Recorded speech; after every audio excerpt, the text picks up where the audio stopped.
Muy buenos días, bienvenidos. Estamos ya cerrando el primer mes de este año. Estamos con nuestra última agenda MolTV de enero. Así va pasando el tiempo, se van tomando definiciones en la cuenta regresiva de un periodo muy acotado en donde hay que establecer muchísimas cosas. Vamos a estar conversando de eso junto a Pepe Out, analista político y exdiputado. ¿Cómo está, Pepe? Bienvenido. Hola, Estamos en ahora días clave, ¿eh? Está todo pasando, todos los partidos tomando sus definiciones, qué van a hacer respecto a las próximas elecciones para los consejeros del proceso constituyente. Tuvimos varios consejos incluso este fin de semana, definiciones del PPD, la democracia cristiana unos días antes, del Partido Socialista, que era probablemente el que más estaban esperando. ¿Qué le parece lo que ocurrió en todas estas instancias? del Partido Socialista no tuvimos definiciones en rigor. Mm. ¿Ah? Tuvimos Sí, es como que lo decidieron dilatarlo en realidad. efectivamente y decidieron en la práctica trasladarlo a su acción política. ¿Mm?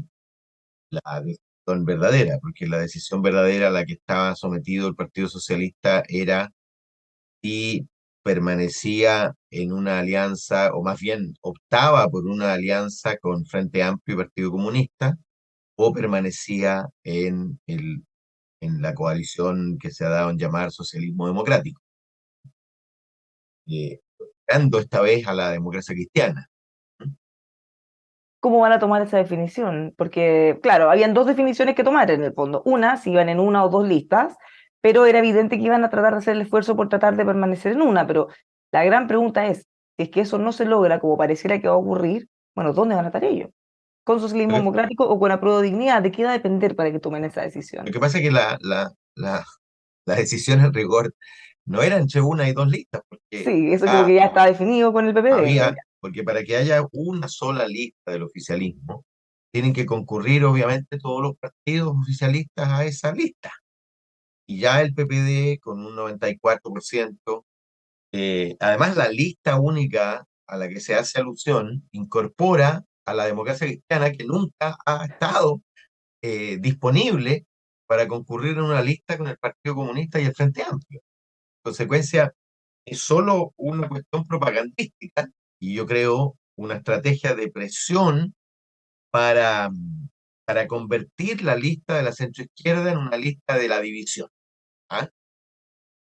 Porque es evidente que va a haber dos listas y lo que los partidos tienen que decidir es dónde se alinean, ¿no es cierto? Y vamos a ver si el Partido Socialista eh, continúa con su relación histórica, con el PPD, la democracia cristiana, los radicales, en fin, o rompe con ella y vuelve a lo que fue en algún momento también tradición histórica anterior de aliarse con el Partido Comunista y el Frente Amplio. Y algo de esto vimos en una previa con un escenario bien distinto, sí, en las primarias presidenciales en que el Partido Socialista también estuvo al medio, en una especie como de jamón de ese sándwich, en la que al no permitirse el ingreso, aquí era distinto, porque a Dignidad no quería al PPD. Entonces, como no le permitieron participar, el Partido Socialista finalmente dijo, ¿saben qué más? O entramos todos, no entra ninguno, y se quedó con el socialismo democrático. Ahora es distinto porque ellos son gobierno, o son Es parte del cierto, gobierno. pero eso te habla de dos cosas. Primero, de, de que en el Partido Socialista hay una definición existencial, si tú quieres, si se está en la izquierda radical o en la centroizquierda reformista. ¿Ah? Y esa decisión es una decisión siempre costosa para el Partido Socialista, que tiene una disociación bastante grande siempre entre su discurso y su práctica. Es decir, su práctica es una práctica de construcción de mayoría, de reformas graduales, etcétera, pero tiene un discurso, digamos, que hace guiños al discurso revolucionario. ¿Ah? Y lo segundo es el desprecio y la negativa que hoy día se convierte en su inverso, ¿ah? Del Frente Amplio y compañía, que vetaron ni pensar en la democracia cristiana. Imagínate, la democracia cristiana hubiera postulado a esas primarias, le habrían dado un portazo, ¿ah? Que se estaría hasta la China. Pero le dieron un portazo al PPD, le dieron un portazo a los liberales, a pesar de que solo concurrían como fuerza de apoyo a la candidatura socialista. ¿Ah? Eso da risa, entre risa, a algunos le dará rabia, a mí me da risa, cuando hoy día con tanto énfasis se les invita, ¿ah? Cuando hasta hace muy poco se barría con ellos hacia afuera.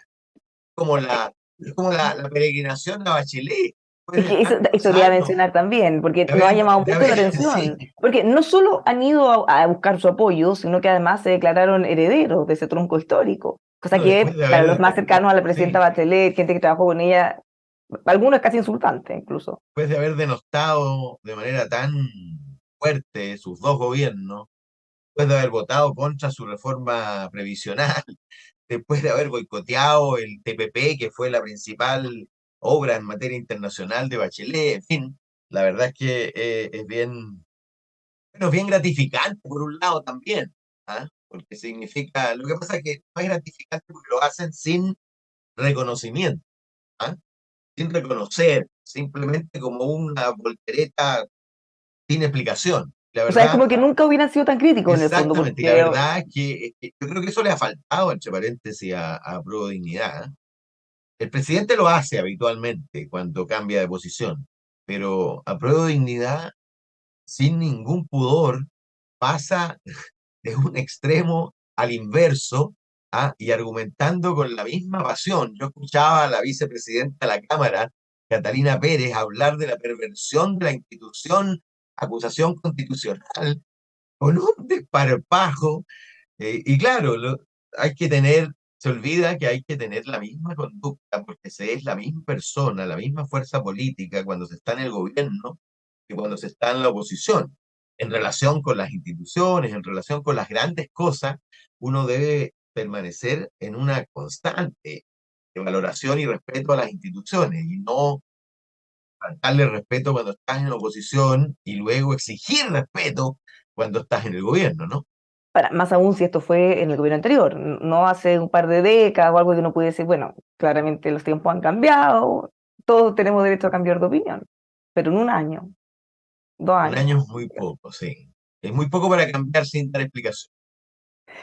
Este debate, antes de ir al escenario de las elecciones, pero una última cosa, porque mencionaba a la presidenta Bachelet, hemos visto esta procesión, ahora son herederos históricos herederos de este tronco histórico, pero por un lado tenemos a la presidenta Bachelet que ella se ha ofrecido o al menos se ha declarado disponible para liderar esta lista única y ser candidata, y por el otro lado el presidente Lagos proponiendo justamente lo contrario, que se fortalezcan, que puedan trabajar en conjunto, pero en dos listas. Entonces, esto de alguna manera vuelve a poner sobre la mesa el liderazgo de los dos. Algunos dicen la presidenta Bachelet es muy carismática, es una persona muy, muy querida, pero hasta ahora no ha sido capaz de traspasar ese liderazgo y esa adhesión prácticamente a nadie, ni en el apruebo, ni en las elecciones presidenciales, ni en todas las instancias en que ha participado. ¿Cómo lo Bueno, ve? ¿Cómo quedan estas dos figuras? bueno, primero hay una diferencia formal que no es menor. Por la presidenta Bachelet hablaron otros. ¿M? Por el presidente Lagos habló él mismo. ¿Ah? Es decir, hay personas que dicen que la presidenta Bachelet se declaró dispuesta. Algunos dicen que solo en el caso de una lista unitaria, otros dicen que no está explicitado eso. En cambio, el presidente Lagos le habló directamente al PPD para decir que esta existencia de dos corrientes en la izquierda, una con vocación claramente democrática y la otra esperando condiciones para un cambio radical, es una historia antigua, ¿ah? Muy antigua, y que la tarea de hoy es unificar a la izquierda democrática, perfilarla, volver a reconectarla con su electorado que lo abandonó durante varios años, eh, y lo hace directamente el presidente. ¿Ah? Ahora, de todas maneras, uno lo que observa ahí es una disyuntiva que no es electoral, es una disyuntiva estratégica, política, ¿ah? De camino a seguir hacia el futuro. Es decir, si tú te subsumes en una alianza de izquierda radical hegemonizada naturalmente por el eje Frente Amplio Partido Comunista, o constituyes una fuerza de centro izquierda que busque liderar el cambio. Y yo no sé si Michelle Bachelet está en la primera. ¿Mm? No tengo claridad. Lo que sí tengo claridad es que Ricardo Lagos está en la segunda. Mirando ya el escenario, así tal cual como está todo, con las definiciones que están pendientes en la oposición, ya todo hace pensar que es imposible pensar en una lista única, considerando todos los problemas que han tenido y lo que se ha dicho, aunque uno nunca sabe hasta que se inscribe. ¿Cómo ve el escenario electoral? ¿Cómo ve que va a estar compuesto finalmente esto ya sea la lista y qué proyecciones tienen todos los sectores?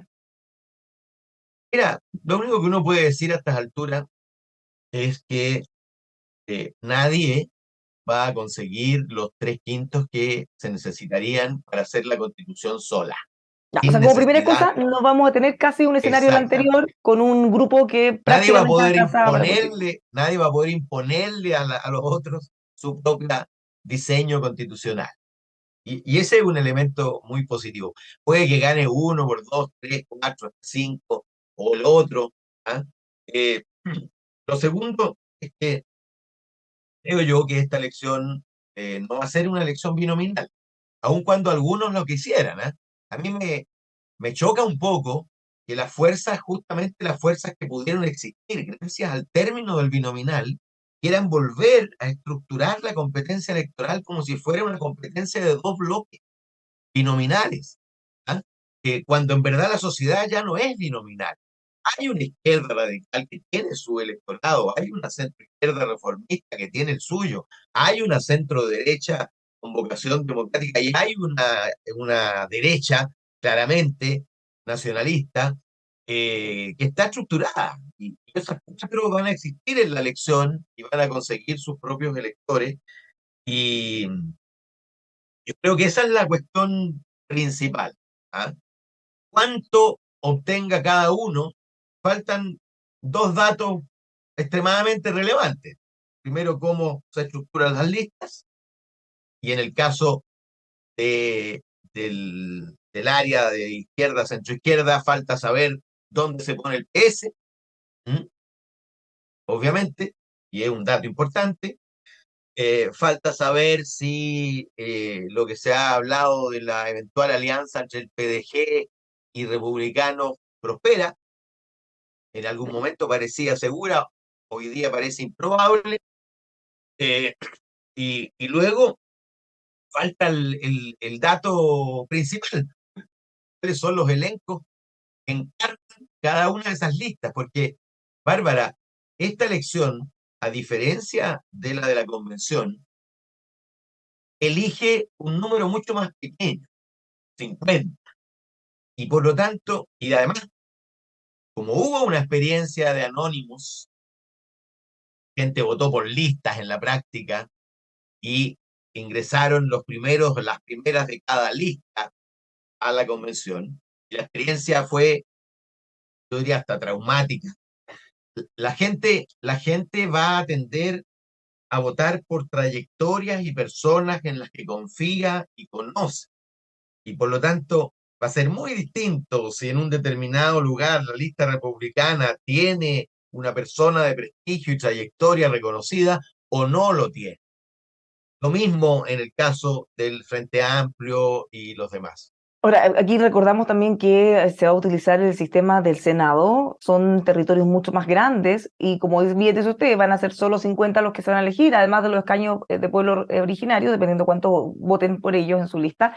Pero tal como usted dice, los partidos están ahora todos mirando, necesitan rostros muy conocidos, el periodo muy acotado, no hay espacio ni recursos ya a esta altura para dar a conocer a alguien, entonces probablemente, como él bien dice, más que por la lista las personas acaban a ser muy relevantes.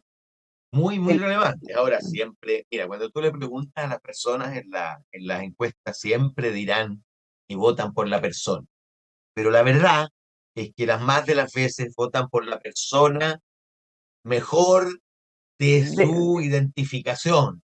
¿Ah? Y por lo tanto, ahí vale mucho para la competencia centro-izquierda-izquierda, o al interior de la izquierda, o al interior de la centro-izquierda, y lo mismo en la derecha. Ahora, el elemento sí diferenciador de esta elección es que votará seguramente un par de millones más de lo habitual. No nos pasemos películas, no van a votar los 13 millones de personas que votaron en el plebiscito, aun cuando sea obligatorio, porque la razón por la que votaron no era solo la obligatoriedad. ¿Ah? La campaña del plebiscito fue una campaña que duró un año y medio, la práctica, con una cobertura sin precedentes de los medios de comunicación, y se metió hasta en el último de los hogares chilenos la conversación sobre la convención. No creo que esta elección, ojalá el plebiscito de salida sí, pero no creo que esta elección tenga esas características porque además es muy breve, pero igual van a votar 2 millones de personas que usualmente no votan y que son personas que distantes de la política, que no ven los noticieros, que no siguen las trayectorias de los políticos, y eso, claro, eso le introduce una incertidumbre y la necesidad de ir en la búsqueda de esos electores. Son electores que se conectan con el sentido común, no con las disidencias sexogenéricas y las cosas más identitarias. Mirando el escenario actual, porque todo puede pasar, estamos a exactamente una semana de que tengan que ya inscribirse en la lista. Si miramos el oficialismo, todo indica que aparentemente van a ir en dos listas, está por verse si el Partido Socialista va a ir en una o en la otra. En la oposición quizás está un poquito más difuso, porque uno podría pensar lista Chile Vamos, eventualmente lista Republicanos, eventualmente otra lista del Partido de la Gente. Ayer Franco Parisi descartaba un poco, o decía que al menos no había muchos avances para ir juntos, porque republicanos han sido más categóricos en decir que ellos no quieren ir con el Partido de la Gente, aunque todo puede cambiar. Sí, es cierto, pero el PDG terminaría, creo yo, de suicidarse, ¿ah? Porque es un partido que nace, por definición, con vocación de ponerse en el centro.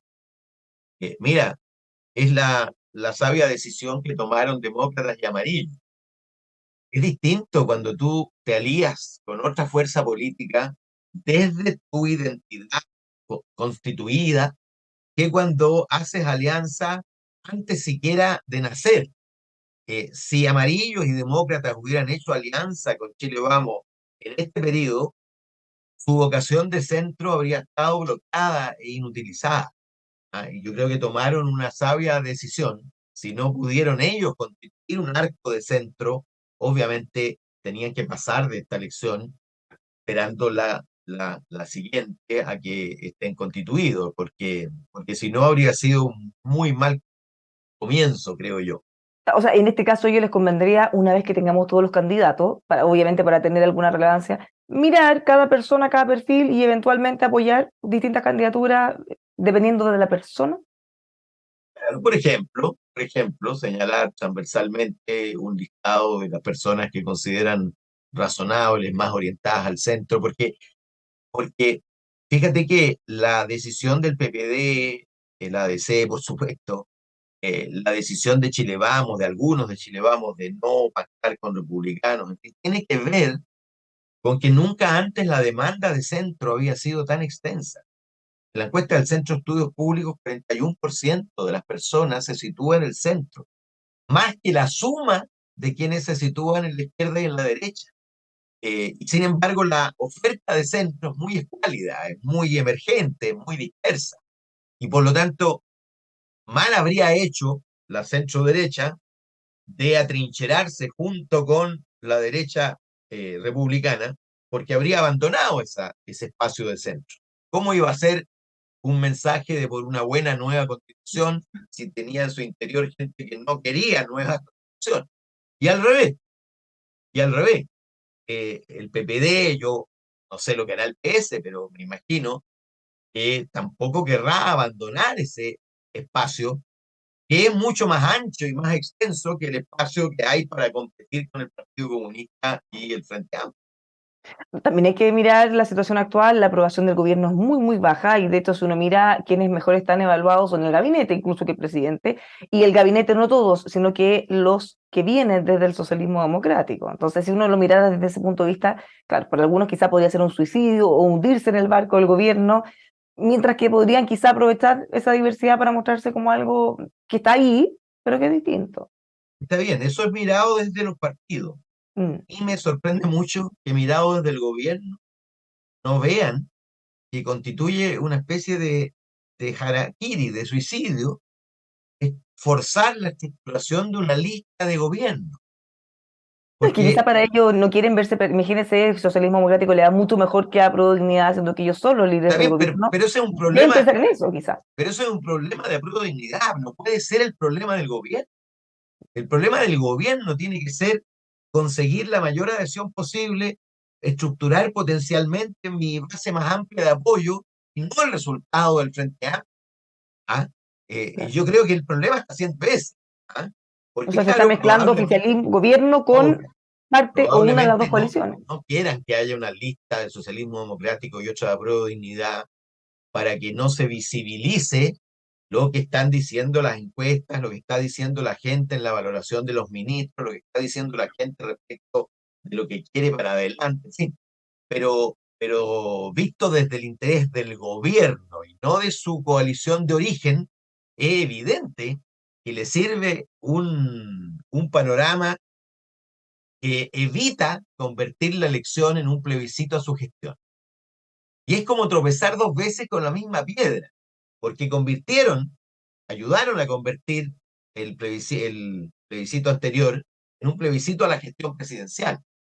Y si fuerzan una lista y si lo logran además, eh, hacer un plebiscito al presidente Boris.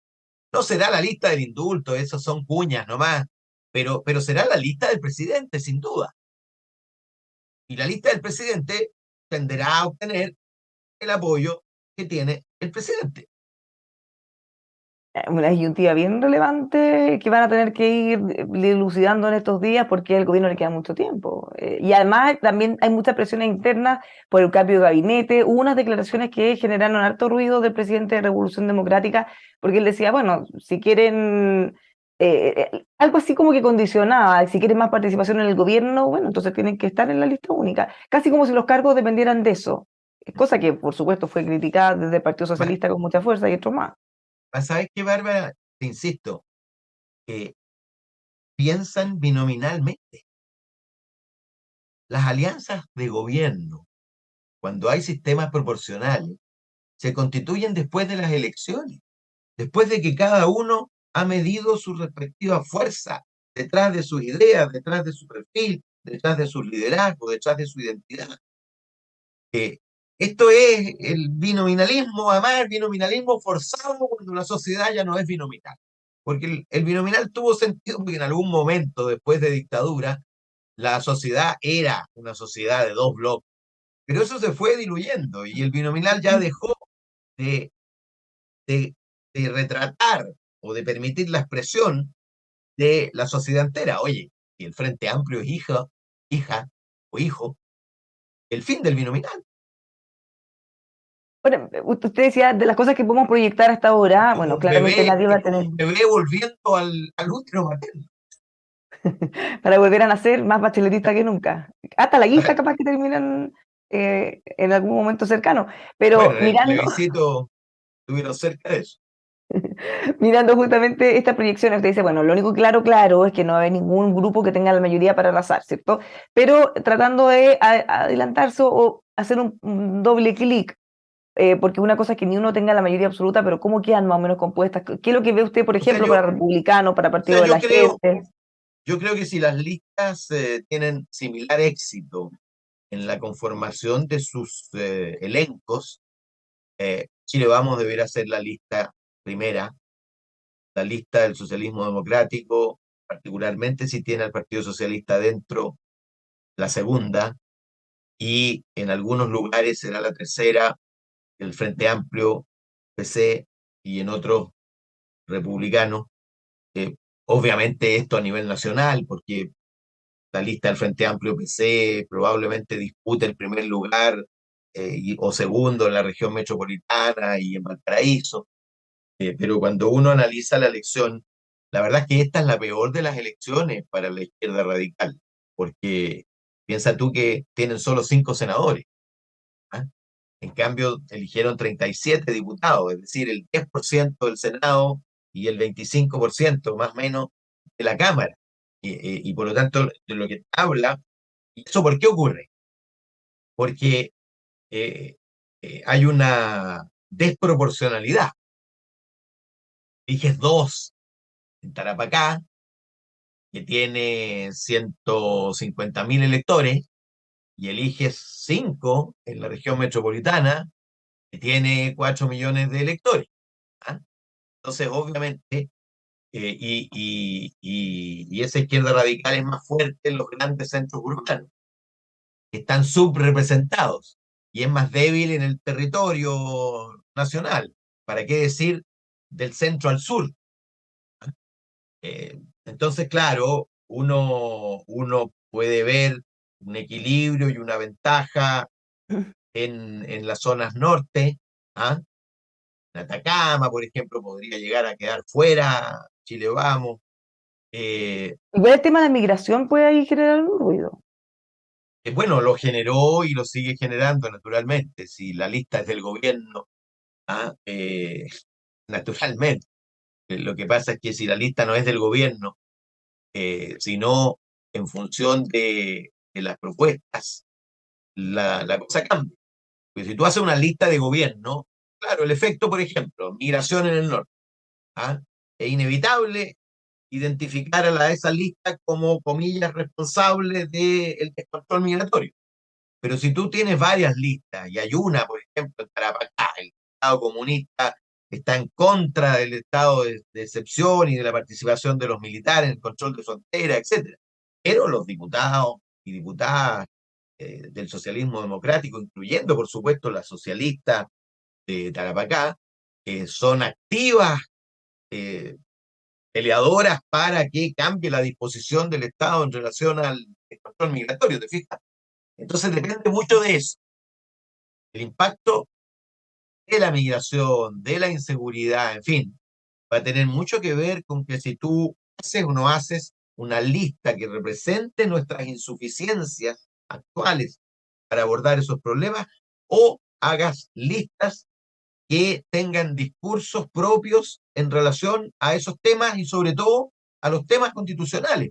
Por ejemplo, la lista de izquierda radical va a proponer lo mismo que propuso en la convención.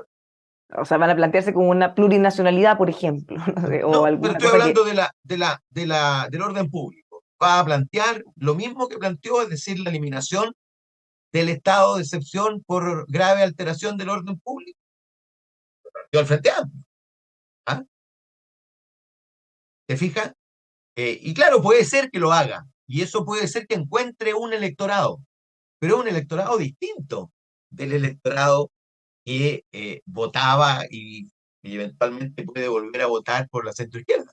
Sabes que iba a depender si es que el Partido Socialista, por ejemplo, estuviera con la Dignidad y el candidato fuera alguien, por ejemplo, como José Miguel Insulza o alguien como un representante más tradicional del Frente Amplio, son universos de diferencia, aunque estén en la misma lista. Sí, pero es difícil liberarse del peso de la lista, por muy distinto que tú seas, muy distinto. Cuando tú tienes un discurso, ese discurso conecta con la identidad de esa lista, que cuando tienes un discurso distinto en una lista que tiene otra identidad. La pregunta para el Partido Socialista es, por supuesto, de identidad. Caminan a la conformación de una centroizquierda articuladora de una gran coalición de mayoría, que fue su vocación anterior, o se atrincheran en, junto con comunistas y frente amplistas en una alianza de izquierda. Mira, esta es una discusión que el Partido Socialista tuvo a lo largo de su historia. Eh, Hubo muchas décadas en que se discutía si frente de trabajadores o frente popular, es decir, con las clases medias se decía entonces, o sin ellas. Sí, si dependiera de usted, ¿qué haría? Si fuera el Partido Socialista, o si No, tuviera que hacerle una recomendación. no, yo creo que es suicida el camino de atrincherarse con Frente Amplio y Apruebo Dignidad. Por supuesto, a esa lista le va a ir mejor si está el Partido Socialista, pero al Partido Socialista no le va a ir mejor si está dentro de esa lista, porque la gente siempre prefiere el original a la copia. O sea, la disyuntiva básicamente está entre el casi o casi suicidio o la sensación de traición del gobierno del que estaban formando parte. Es probable, porque claramente por eso lo están, algunos dicen que es extorsión, chantaje con los cargos, pero esa es la presión que están teniendo, que no los traicionen y se Pero vayan. es, pero es una estupidez, porque dime tú, ¿quién necesita más en esta relación? ¿El gobierno al Partido Socialista o el Partido Socialista al gobierno?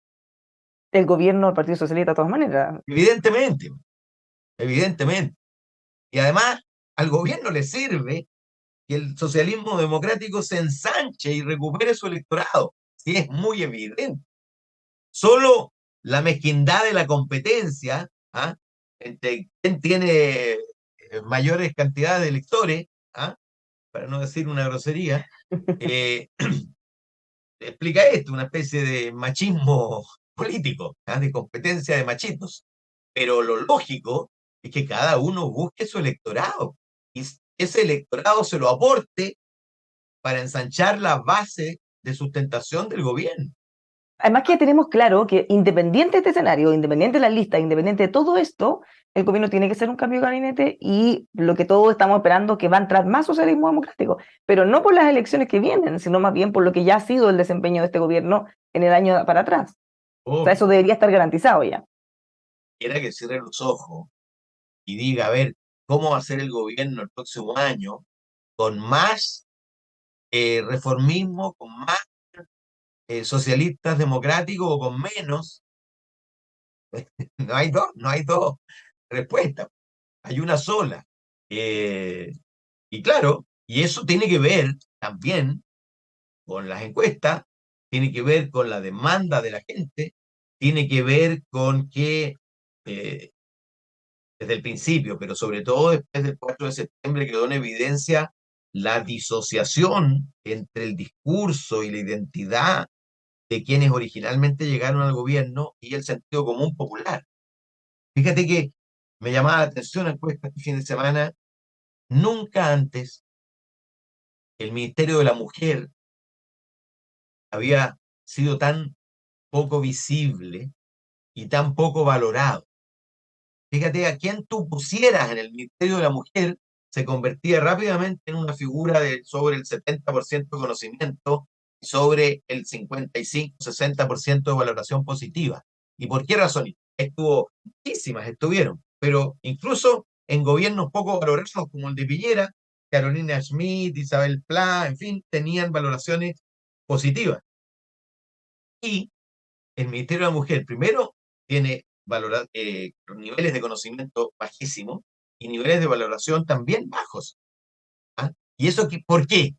Porque claro, mientras las mujeres están con el problema de esa lacuna, con el problema de ingreso al mercado del trabajo, la agenda prioritaria del próximo año es la creación de la subsecretaría LGBTIQ+. Claro, o sea, más allá de lo importante que puede hacer eso, hay otras cosas que son urgentes para las mujeres y que no están siendo abordadas. ¿No? En relaciones exteriores también, estábamos acostumbrados a que siempre tenían alto nivel de valoración y conocimiento y eso ha cambiado. Mira, el hecho mayor es que salvo Monsalve, que además no rompe el dato porque es subsecretario, no hay ningún ministro o ministra que se haya convertido en un personaje político conocido a partir del ejercicio ministerial. Revisa todos los gobiernos anteriores y tú, por supuesto, tenías personas que venían con nivel de conocimiento previo, pero había personas que no venían con un nivel alto de conocimiento previo y que se convertían en personajes. El único que podría romper esa regla es Manuel Monsalve, pero eso sí, todo el resto, ninguno de los nuevos se ha convertido en un personaje. ¿Y eso de qué te habla? Primero del problema del casting, ¿no es cierto? Y yo creo que el problema del casting es que eligieron personas con poca vocación política. Y para ser ministro hay que tener mucha vocación política, porque el presidente necesita que sus ministros estén en la escena, copen la escena con sus acciones, con sus gestiones, con sus apariciones públicas, en fin. Nunca habíamos tenido un ministro de Obras Públicas tan anónimo. ¿Ah? Desde Obras Públicas se hizo presidente Eduardo Frei Montalva y Ricardo Lagos. ¿Ah? Nadie sabe quién es el ministro de Obras Públicas. En fin, para qué seguir? No quiero personalizar, porque es un problema más bien generalizado. Tienes que tener un elenco desde la presidencia de la República, un elenco que te acompañe y que te allane el camino, que muestre que el gobierno está actuando por todos sus rincones. Bueno, vamos a mirar qué ocurre en esto. Tenemos muchas noticias en desarrollo. Pronto la lista, pronto también esperamos el cambio de gabinete. Esto tiene para rato, Pepe. Muchísimas gracias por haber conversado con nosotros. Estaremos Chao, atentos. chao, que estés bien, Bárbara. Igualmente, buena semana para todos quienes nos acompañan. Sigan con nosotros aquí en emol.com.